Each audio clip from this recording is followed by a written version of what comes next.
दोस्त, ये qualified for the next round का पार्ट थर्ड है।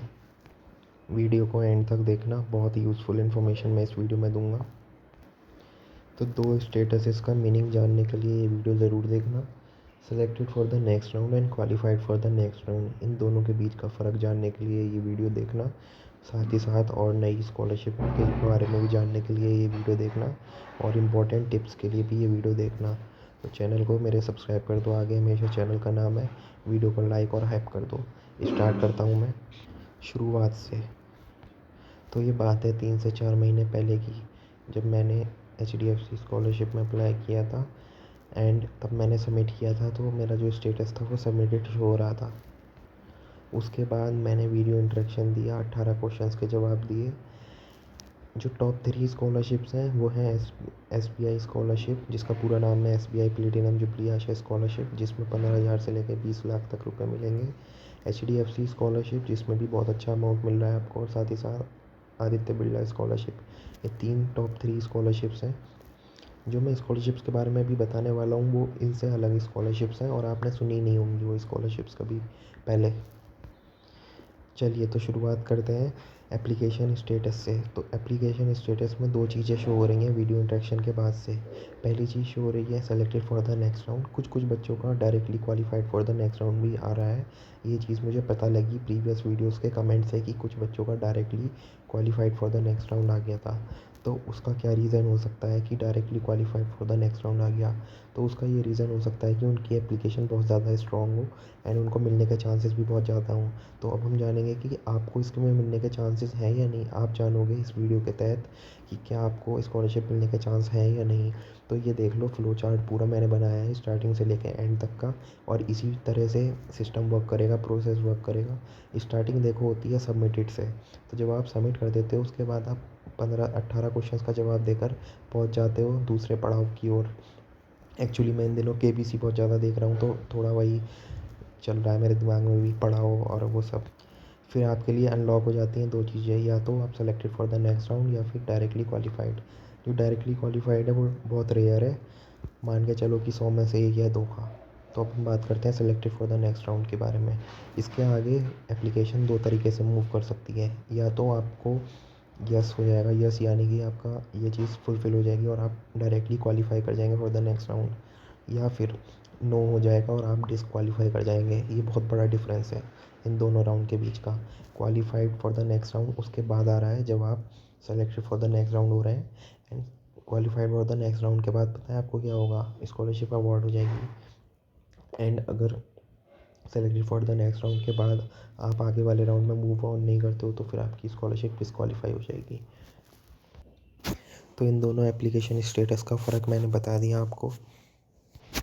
अब मैं बात करता हूँ दो नई स्कॉलरशिप्स के बारे में जो आपने नहीं सुनी होंगी, और जो इंजीनियरिंग, अगर आप इंजीनियरिंग कर रहे हो या MBBS कर रहे हो या फिर BSc नर्सिंग भी कर रहे हो, या बहुत सारे कोर्सेज एलिजिबल हैं जैसे कि BDS BSc agriculture and MBA PGDM full time, कुछ भी कर रहे हो इनमें से, तो आपको एक स्कॉलरशिप का नाम बताता हूँ, फेडरल बैंक और मिस मेमोरियल फाउंडेशन स्कॉलरशिप 2025।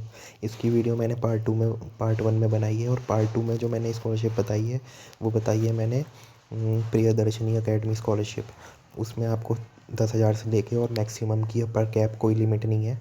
तो दोनों ही स्कॉलरशिप है, मैंने आपको पार्ट 1 और पार्ट 2 में बताई है। दोबारा सुन लो, ध्यान से सुन लो, जिससे कि कोई गलती ना हो आपको, जिससे कि आपके सिलेक्शन के चांसेस इंक्रीज़ हो जाए। मैंने डेडिकेटेड वीडियो बनाई है, step by step form fill up दिखाया है फेडरल बैंक और मिस मेमोरियल स्कॉलरशिप का, जिसमें कि आपको चांसेस बढ़ जाएंगे सिलेक्शन के अगर आप मेरी वीडियो देखोगे, क्योंकि मैंने उसमें स्टेप बाय स्टेप, कोई गलती करने के चांसेस भी होंगे ना आपके वहाँ पे जो होंगे, तो वो भी रिजॉल्व हो जाएंगे। वो वाली वीडियो देख लेना, वो है पार्ट 1। एंड पार्ट 2 में मैंने प्रियदर्शनी वीडियो बनाई है, दोनों का लिंक डिस्क्रिप्शन में मैं दे दूंगा इस वीडियो के, जिससे कि आपको कोई भी इशू फेस ना करना पड़े दोनों स्कॉलरशिप के लिए। एक चीज़ मैं बता देता हूँ अब आपको कि HDFC बैंक, SBI बैंक और आदित्य बिरला, एक मेरे पास क्वेश्चन आया था, एक बच्चे का कमेंट आया था कि मैं तो बॉय हूँ तो फिर मेरे में वो qualified for the next round क्यों आ रहा है आदित्य बिरला स्कॉलरशिप में। तो मैं एक बात बता देता हूँ, आदित्य बिरला स्कॉलरशिप की एप्लीकेशन 2025-2026 की बात नहीं कर रहा था मैं, 2024-2025 की बात कर रहा था। And I am also literally shocked कि वो मेरे में qualified for the next round कैसे आ रहा है। बिकॉज मैंने जब उसमें अप्लाई किया था तो मुझे ऐसा लग रहा था कि अब तो वो क्लोज़ हो गई होगी एप्लीकेशन। तो लेकिन अभी भी वो qualified for the next round, just थोड़े टाइम पहले स्टेटस चेंज हुआ है, तो कुछ नहीं कह सकते। अनप्रिडिक्टेबिलिटी बहुत है। एंड डेफिनेटली अगर कोई ना कोई एक में भी सिलेक्शन हो जाता है तो समझ लो ना, ज़िंदगी बन जाएगी। SBI स्कॉलरशिप से तो 23,000 स्टूडेंट्स की ज़िंदगी बनेगी, यानी कि उनको भी बेनिफिट होगा। HDFC स्कॉलरशिप में थोड़ा नंबर कम है, बल्कि काफ़ी कम है, लेस देन 5,000 स्टूडेंट्स को ही वो स्कॉलरशिप मिलनी है। और आदित्य बिरला में तो शायद और कम हो सकता है नंबर, 1,000 से भी नीचे ही नंबर हो सकता है आदित्य बिरला स्कॉलरशिप का। लेकिन अगर हम ओवरऑल बात करें, टोटल मिला के सबकी बात करें, तो ये आंकड़ा 25,000 पार जाएगा। एंड 25,000 अगर आप देखो तो बहुत बड़ा नंबर होता है। किसी किसी शहर की जनसंख्या भी 25,000, आई मीन किसी गांव की जनसंख्या भी 25,000 नहीं होती। 3 से 4 गांव मिला के 25,000 की संख्या बनती है। 25,000 स्टूडेंट्स को स्कॉलरशिप मिलना बस एक बहुत बड़ी बात है। अब आप मुझे कमेंट करके बताना है कि आपका स्कॉलरशिप स्टेटस क्या कर रहा है, क्या शो कर रहा है। तीनों स्कॉलरशिप लिखना आप एक ही कमेंट में। सबसे ऊपर लिखना है HDFC स्कॉलरशिप, और आगे डैश करके लिखना उसका स्टेटस, उसके नीचे लिखना SBI स्कॉलरशिप, उसके आगे अपना स्टेटस लिखना, उसके नीचे लिखना आदित्य बिरला स्कॉलरशिप, और उसके आगे अपने स्कॉलरशिप का स्टेटस लिखना। ये तीनों स्कॉलरशिप स्टेटस आप कमेंट करके बता दीजिए। उससे क्या होगा, सुन लो, वो बात भी ज़रूरी है। जब मेरे पास हज़ारों की तादाद में वो स्कॉलरशिप स्टेटस आ जाएंगे तो मैं अपना कुछ एनालिसिस करूँगा और देखूँगा कि पैटर्न क्या है। हो सके तो आप अपना वो भी लिख सकते हो, उसके भी नीचे एक लिख सकते हो अपना ब्रांच क्या, मतलब अपना क्या परसीव कर रहे हो आप। अगर लेट्स से इंजीनियरिंग कोर्स कर रहे हो तो कौन सा, और ये सब, और अगर मेडिकल कर रहे हो कौन सा। उससे मुझे थोड़ा रफ आइडिया ये लग जाएगा कि कौन सी, मतलब कौन सी कैटेगरी में ज़्यादा जल्दी मूव ऑन हो रही है एप्लीकेशन। क्योंकि SBI के केस में मैंने देखा था कि मेडिकल वालों को जल्दी चल रहा था काम, उनका जल्दी स्टेटस चेंज हो रहा था। तो इसलिए मैं कह रहा हूँ कि थोड़ा मैं जिससे एनालिसिस करके एक और डेडिकेटेड वीडियो बना पाऊँ, आप ये चीज़ कर दो। और हाँ, हमेशा की तरह से वीडियो को लाइक और हाइप ज़रूर कर दो, जिससे ये ट्रेंडिंग में चली जाए वीडियो। ट्रेंडिंग में जाने से ये होगा कि सिर्फ आप ही नहीं, आप जैसे हज़ारों या लाखों स्टूडेंट्स भी कमेंट कर पाएंगे, उनकी रीच तक पहुंच जाएगी, उनकी विजिबिलिटी तक पहुंच जाएगी। उससे क्या होगा कि मुझे एनालिसिस करने में और ज़्यादा मदद मिलेगी। मैं तुम्हें एक सिंपल फैक्ट बताता हूँ। सिंपल फैक्ट ये है कि statistical accuracy increases with increase in sample size. आसान भाषा या लेमन लैंग्वेज में मैं ये बताऊँ कि जितना ज़्यादा नंबर ऑफ़ कमेंट्स मेरे पास इससे रिगार्डिंग होंगे, उतना ज़्यादा मुझे मदद मिलेगी एनालिटिक्स करने में उस चीज़ का, और सही आकलन करने में, और बिल्कुल एक्यूरेट तरह से रिज़ल्ट देखने में। तो इसलिए आप ये चीज़ ज़रूर कर देना। चलो कुछ और डाउट्स ले लेता हूँ मैं। कौन है, अरे वो छोड़ो। थैंक्स भैया इन्फॉर्मेशन देने के लिए। पर ये बताओ, selected for the next round के बाद क्या होगा। तो selected for the next round के बाद आपका qualified for the next round लिखा हुआ आएगा, जैसे कि मेरे में भी आया है। ये प्रियदर्शन में भी भर सकता हूँ क्या, मैं अभी फर्स्ट ईयर में हूँ। हाँ, जो मैंने प्रियदर्शनी स्कॉलरशिप के बारे में बताया है ना इस वाली वीडियो में, तो उसका देख लो आप, बहुत अच्छी अपॉर्चुनिटी है, भर दो। भैया OTR के बारे में कुछ बताया थे रेडी फॉर स्टडी के लिए, प्लीज़ एक्सप्लेन अगेन। हाँ, तो मैंने उसके ये बताया था कि 2 वीडियोज़ मैंने बनाई हैं OTR के बारे में, स्टेप बाय स्टेप।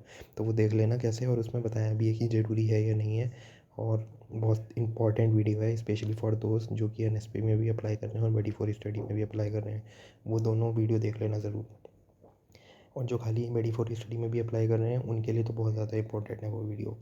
दूसरा क्वेश्चन है, your application has been submitted successfully, the selection process will be begin soon. इसका क्या मतलब है। हाँ, तो अभी तुमने एप्लीकेशन सबमिट ही की होगी ना HDFC में, तो अभी तुम्हें टाइम वेट लगेगा। जैसे हमने वेट किया है ना 4 महीने, तुम्हें तो कम ही करना पड़ेगा, 15 से 20 दिन मुश्किल से।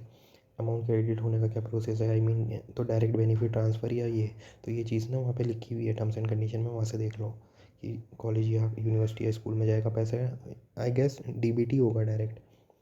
15 क्वेश्चन इज़ नॉट रिकॉर्डेड। हाँ, वो मुझे भी पता है भाई, मैंने 15 का इसमें जवाब इसलिए नहीं दिया था, बहुत सारे बच्चों ने पॉइंट आउट किया मुझे कि 15 क्वेश्चन का तो मैंने इसमें जवाब ही नहीं दिया। तो ये मैंने वीडियो इंट्रोडक्शन वाली वीडियो बनाई थी, इसमें 18 क्वेश्चन से। तो 15 का ना मैं तुम्हें वो नहीं बता सकता कि ये तुम्हारे ऊपर है, तुम्हारा कंसेंट है, क्योंकि उसमें एक लिखा था ना कंसेंट वाली चीज़ थी। वो थोड़ा नया क्वेश्चन था, इसलिए मैंने वो तुम्हारे ऊपर छोड़ा है कि तुम्हें उसका क्या जवाब देना है। ठीक है। अभी भी अभी अभी अप्लाई किया और क्वालिफाइड नेक्स्ट राउंड आ रहा है। हाँ, तो इसके लिए ही तो मैंने बताया कि कुछ बच्चों का आ रहा है ऐसे कि डायरेक्टली क्वालिफाइड आ रहा है। तुम उन लकी स्टूडेंट्स में से हो जिनका डायरेक्टली ये शो हो रहा है। एटलीस्ट तुम इतने सारे पार्ट्स देखने से बच गए मेरी वीडियो के, वरना तो मैंने कम से कम 10 पार्ट्स बनाए अलग अलग, जिसमें कि मैंने अमाउंट क्रेडिट के ऊपर भी एक वीडियो बनाई थी। फिर से वीडियो इंटरेक्शन मांग रहे हैं, क्या करूँ? व्हाट? कुछ मत करो, बस अब तुम रिजाई ओढ़ कर सो जाओ, ठंड बहुत हो रही है। अगर बाकी में वीडियो इंटरेक्शन मांग रहे हैं तो दे दो भाई, देर मत करो, चांसेस कम मत करो अपने। यस, यूपी में भी, हाँ ये तो कल तक का कमेंट है, तो सारे कमेंट्स के मैंने जवाब दे दिए, ठीक है। ये तो सारे कल वाले शुरू हो गए। वीडियो को लाइक और हाइप कर दो जिनके भी कमेंट का मैंने आंसर कर दिया है, और बाकी सब भी। Okay guys, wish you success, मज़े करो सब। और पार्ट 1 एंड पार्ट 2 देख लो अगर तुम्हें उन दोनों नई स्कॉलरशिप्स के बारे में एकदम शुरुआत से जानना है तो। ओके।